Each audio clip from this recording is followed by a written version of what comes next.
Jamás en la historia de la humanidad y la historia de la iglesia había habido tantas mega iglesias. Nunca había habido tantas iglesias como hay en Ciudad de Guatemala. Y varias iglesias de 20, 30 y 40 mil personas. Pero nunca había habido una época en la historia donde la gente había estado más apartada de Dios. Donde había habido más falta de moral, más falta de principios, más orfandad. ¿Qué te quiero decir con esto? Que no se trata de cuán grande es el templo, sino de la labor que la iglesia está haciendo en su ciudad. Como decía un pastor amigo mío guatemalteco, dice: Ciudad de Guatemala es una ciudad donde todas las cuadras tienen una iglesia, pero ninguna iglesia tiene su cuadra. ¿De qué me sirve a mí meter 5,000 gente en un lugar si Miami no sabe ni conoce qué es Iglesia Miami, ni el amor de Dios, ni la verdad de Dios? Entonces hay que hacer algo. Yo no trabajo para llenar auditorios. Yo trabajo para transformar ciudades. Ese es el llamado de Iglesia Miami. Nuestra visión es ayudar a la gente a conocer a Dios y crecer integralmente para que cumplan su propósito, transformen su comunidad y dejen un legado generacional. Y esta es tu casa, tú eres parte de esa visión. Vivimos en una sociedad que enfatiza la productividad por encima de las relaciones, donde el yo es más importante que el nosotros. El individualismo es un concepto incompatible con el corazón de Dios y la esencia de la iglesia.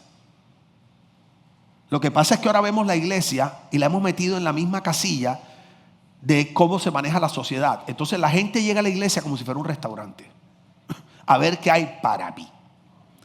Porque tú no vas a un restaurante a preocuparte qué come el otro, a menos que no seas yo, que siempre estoy mirando lo que come el otro para pedir lo mío. Yo siempre voy y le digo al mesero: ¿qué está comiendo el de la mesa al lado? No, eso tal, igualito, tráemelo.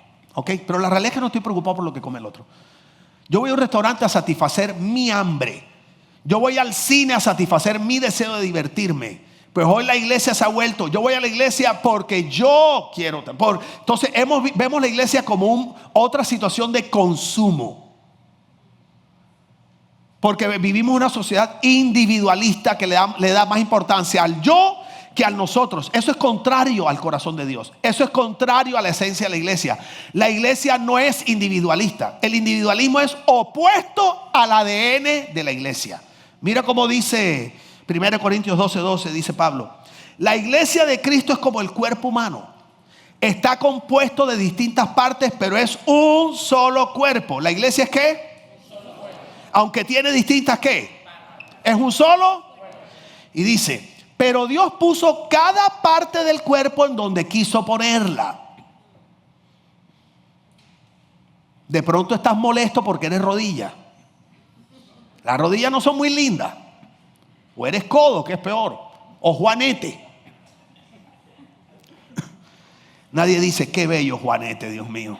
Qué atractivo tu juanete. Yo sé que hay partes del cuerpo, y me refiero a la iglesia, que no parecen ser tan llamativas, pero son muy importantes. ¿Ustedes les ha pasado que se cortan un dedo y no se han dado cuenta que están cortados? Y de pronto un día te estás lavando la mano ahora con el asunto del antibacterial. ¡Ay! Y tú te has dado cuenta que en ese momento te vuelves súper consciente de la cortada del dedo porque por todo te arde. Y tú, antes de esa cortada, tú no andabas diciendo: qué tremendo mi dedito chiquito derecho. Qué importante es mi dedo meñique de la mano derecha. Porque tú estás todo el tiempo pensando en el cuerpo. Pero el día que tú te hieres una parte de tu cuerpo, por pequeña que sea, tú te das cuenta que tú eres un cuerpo, no un dedo. Porque esa cortadita te afecta todo. Y no puedes hacer nada bien por la cosa. No, es que cómo molesta, pero es que justo ahí. ¿Alguien se identifica con lo que estoy diciendo? Tú eres importante justo ahí. Lo que pasa es que a veces deseamos donde más nos vean. Y usualmente es predicando, cantando. Hay gente que le encanta estar aquí en el shirup, birup, porque aquí te ven más. Pero tú eres importante, tú tienes dones y talentos que Dios te ha dado.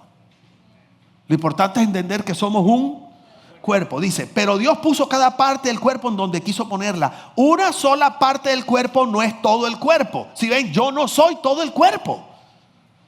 No podemos seguir en el 595. El equipo ministerial no es todo el cuerpo. Dice, y aunque las partes del cuerpo pueden ser muchas, el cuerpo es uno solo. Debemos cambiar nuestro pensamiento individualista por un pensamiento comunitario, de familia, de bien común. Yo puse aquí, soy parte de una comunidad, por lo tanto, cuando estamos bien, yo estoy bien. Si nosotros viviéramos bajo ese principio, todo sería diferente. Esto es una comunidad, esto es una familia. Si la familia está bien, yo estoy bien porque soy parte de la familia. Pero yo puedo estar bien y la familia estar mal, aunque sea parte de la familia. Y yo creo que estamos en una era de la historia donde sálvese quien pueda. Voy a vivir para mí, voy a trabajar para mí, me voy a encargar de mi familia, de los míos, que se friegue el resto, no me importa cómo estén. Yo lo que necesito es la paz de saber que estoy cumpliendo para lo mío y levantarme todas las mañanas sabiendo que tengo todo cubierto. Pues te tengo una noticia, Dios no piensa así. No podemos seguir pensando así, porque entonces esto es un circo. Esto no es un circo, esto no es una empresa, esto es una iglesia. La iglesia fue creada para afectar el mundo, no para usarlo, no para sacarle la plata, no para manipularlo. Las ciudades no sirven a la iglesia sirve a la ciudad. Pero la única iglesia que puede servir a la ciudad es una iglesia edificada, donde todos hacemos lo que nos corresponde. No podemos decir que somos parte de un cuerpo. El corazón no dice, pues me importa lo que piense el hígado. ¿Y sabes dónde yo veo eso? Aún como nos saludamos. La manera como nos saludamos, la manera como nos miramos, la manera como nos tratamos, demuestra si tú te ves como parte de un cuerpo o tú simplemente llegas como elegancia. Oh, mucho gusto, ¿cómo estás? Vienes, recibes y te fuiste. Quiero decirte algo. Necesitas hacer un esfuerzo por pertenecer. Todos los creyentes tienen una función, una responsabilidad que cumplir en la iglesia, en el cuerpo. Y es necesario que la cumplan para que la comunidad crezca saludablemente. Ahora, a la iglesia le cuesta mucho trabajo entender esto. Les voy a explicar por qué y con esto voy a terminar. Porque hay un paradigma eclesiástico que ha estado enquistado en el corazón de la iglesia.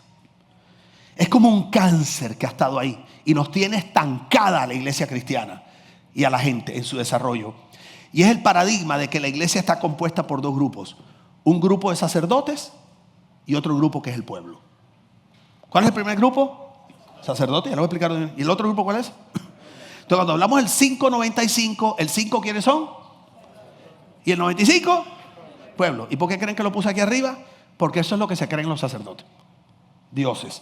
Tenemos una creencia errada acerca de qué es un sacerdote. Porque si yo te digo, ¿qué es un sacerdote? Imagínatelo. ¿Qué piensas tú cuando yo te digo, imagínate un sacerdote? ¿Qué te imaginas?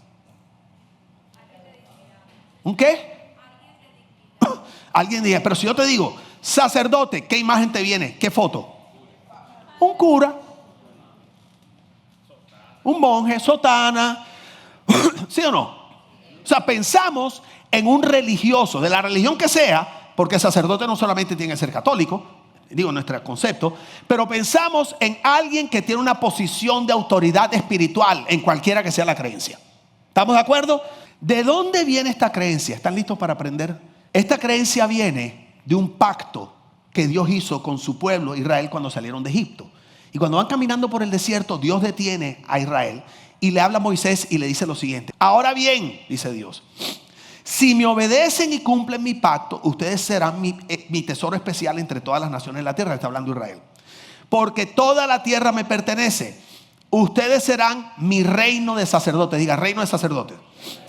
Mi nación santa. Diga, nación santa. Este es el mensaje que debe transmitir a los hijos de Israel. Entonces Dios hace un pacto con Israel. En ese momento le dice, ok, ustedes son una nación especial para mí. Si ustedes mantienen esto, ustedes van a ser para mí un reino de sacerdotes. Fíjate que no dijo una familia de sacerdotes, no dijo un clan de sacerdotes, ni un grupito de sacerdotes, ni una clase élite de sacerdotes, sino un reino. ¿Qué estaba diciendo Dios? Súper importante. Que todas las personas que eran parte de Israel eran... Dios le habla a Israel. Dice, ustedes van a ser mi especial tesoro. Ustedes son un reino de sacerdotes. Pregunta, ¿qué es un sacerdote bíblicamente? no es un man que usa sotana. O sea, un sacerdote bíblicamente es algo muy sencillo. Es un mediador. Digo conmigo, mediador. Digo conmigo, un puente. Digo conmigo, interfaz. ¿Sabes lo que es un interface? Ok. Entonces, Dios le está diciendo, ustedes van a ser mi puente. Ustedes son mis mediadores. O sea, ustedes tienen derecho a venir a mí, a ser mediadores. La pregunta es, si todo Israel era mediador entre Dios y ¿quién? Las naciones de la tierra. O sea, lo que quiero que entiendan es que cuando Dios escogió a Israel, no estaba pensando en Israel, estaba pensando en ¿quién? En la tierra, en todas las naciones de la tierra. El corazón de Dios siempre ha sido bendecir a toda la tierra. Lo que le estaba dando a Israel era la función de ser el puente entre Dios y ¿Me estoy haciendo entender? Sí. O sea, esto no era para ellos tener una relación con Dios. Esto era para Dios poder tener acceso ¿a quién? Claro, porque todo el mundo en Israel era un sacerdote. O sea, todo el mundo tenía acceso a Dios. Por lo tanto, nadie en Israel necesitaba a un sacerdote. La pregunta es, ¿para qué necesitaba Dios a un pueblo sacerdotal? Para poder comunicar su corazón al resto de la tierra. ¿Me estoy haciendo entender? Quédense ahí, no he terminado. Miren lo que pasa. Moisés sube al monte a recibir los mandamientos de Dios.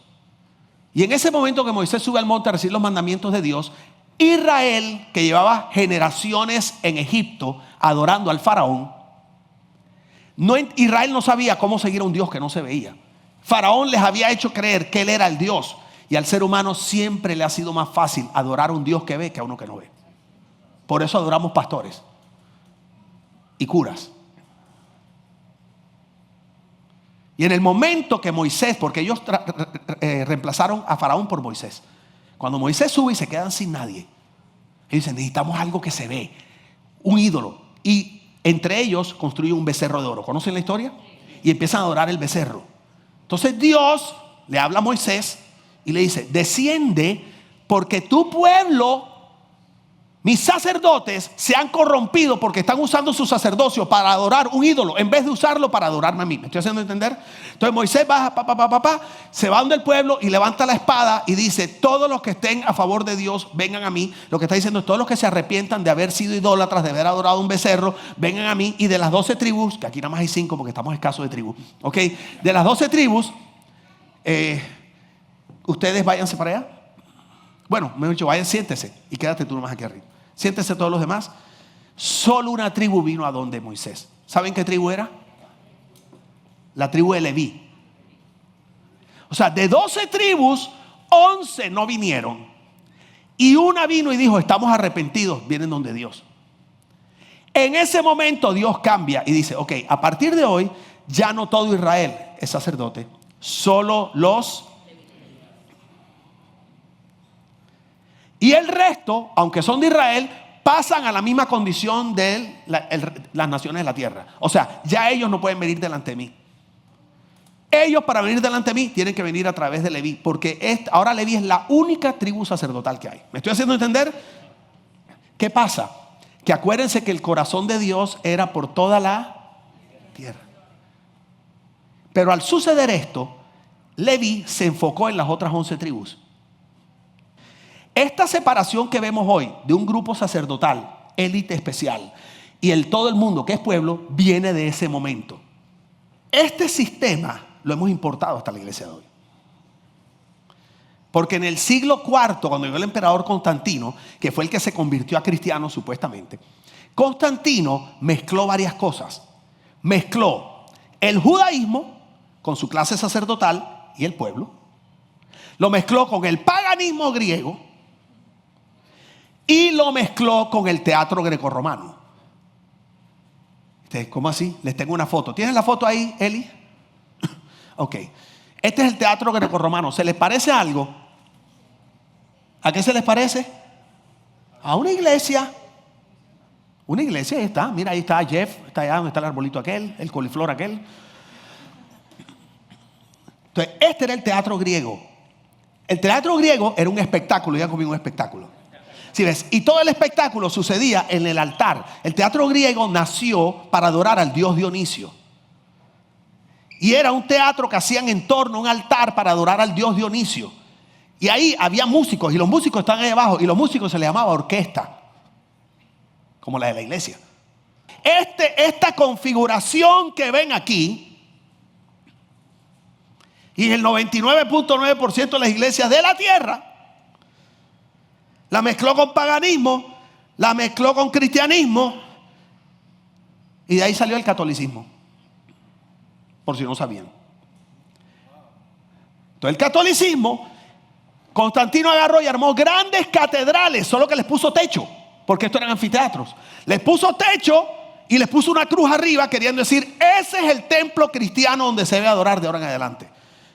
Y desde ese momento hasta el día de hoy, la iglesia ha funcionado con un sacerdote que supuestamente tiene palanca con Dios, un acceso especial con Dios, unos poderes especiales que Dios le da, una autoridad que Dios le confiere para entender la palabra como nadie.